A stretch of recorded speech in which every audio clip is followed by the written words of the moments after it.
Victorian Premier Dan Andrews is set to jet off to China tonight, and he's facing criticism for not taking any media on the trip. To speak about this, Michael Danby, former Labor MP, is joining me now. Michael, why do you think this is... Sharri. Good evening. Why do you think this is so problematic that the Victorian Premier is going to China, his 7th trip, without any journalists?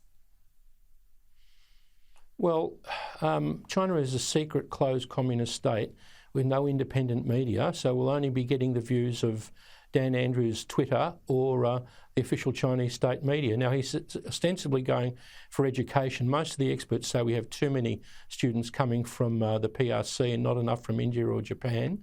I noticed the Socialist Left's Assistant Trade Minister Tim Ayres is going to the Bao'dan Forum in Hainan Island, the submarine base, with Albo's approval also. So, you know, look, all of us want to improve trade, but this is, in my view, the wrong priority, secretive, and it's based on the fact that the man is unconstrained. We have a very hopeless media here in Victoria, especially the ABC, very low rating, don't ask him any tough questions. We've got a crippled Labor Party.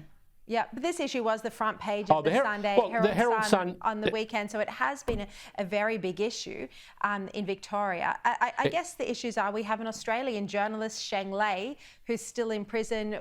There's the situation with the Uyghurs, and you wonder whether Dan Andrews is going to raise these sort of things with Chinese officials when he's over there.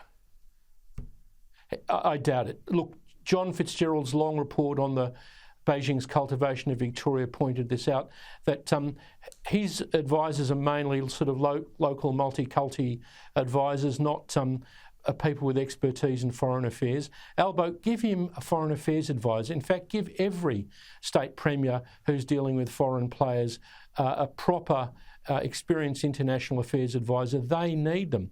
But we're in a changing world, Sharri. When Xi was doing his doorstop with Putin and left, he congratulated Putin on the fact they're changing the world for the first time in 100 years, and they're leading it. And I don't think Dan understands that he's part of this great game that Beijing's playing, and that his role is, as far as the Chinese are concerned, is to elevate the horrible regime in the eyes of the world and in the eyes of Victorians. What's the real purpose of it, though? Is it just education, or is it all of these very expensive infrastructure projects which he's going to need more money for, and which the Victorian taxpayer is already having to pay vastly increased amounts of tax? We're the biggest debt of any state. We're bigger than Queensland, New South Wales and South Australia put together.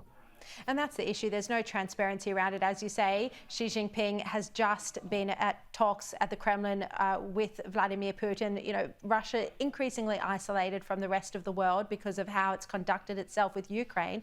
But China's in there. So cozying up to China, even if it's to increase trade relations, you at least want transparency around the trip. And the Australian public does deserve to know what is being discussed there, rather than playing by the same media rules of the Chinese Communist Party.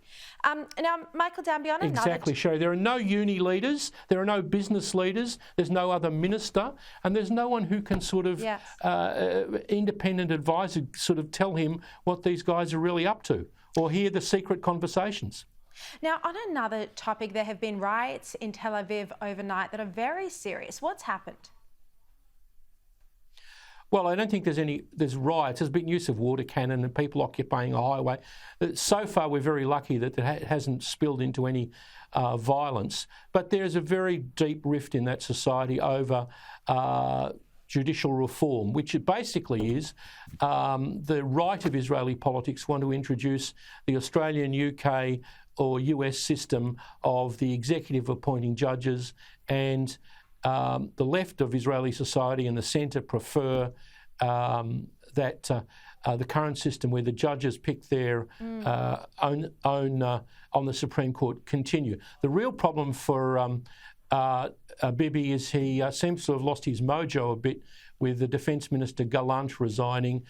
He's a serious player. If the Likud is split, then they'll have to put this judicial reform on hold because they simply won't have the votes. That's why Gallant was actually pushed out, because he said to Netanyahu that he won't vote for the current reforms when it comes to the Knesset in a couple of days' time. All right, well, we'll keep an eye on those protests in Tel Aviv, tens of thousands of people protesting. Michael Danby, former Labor MP, great to have you on the show.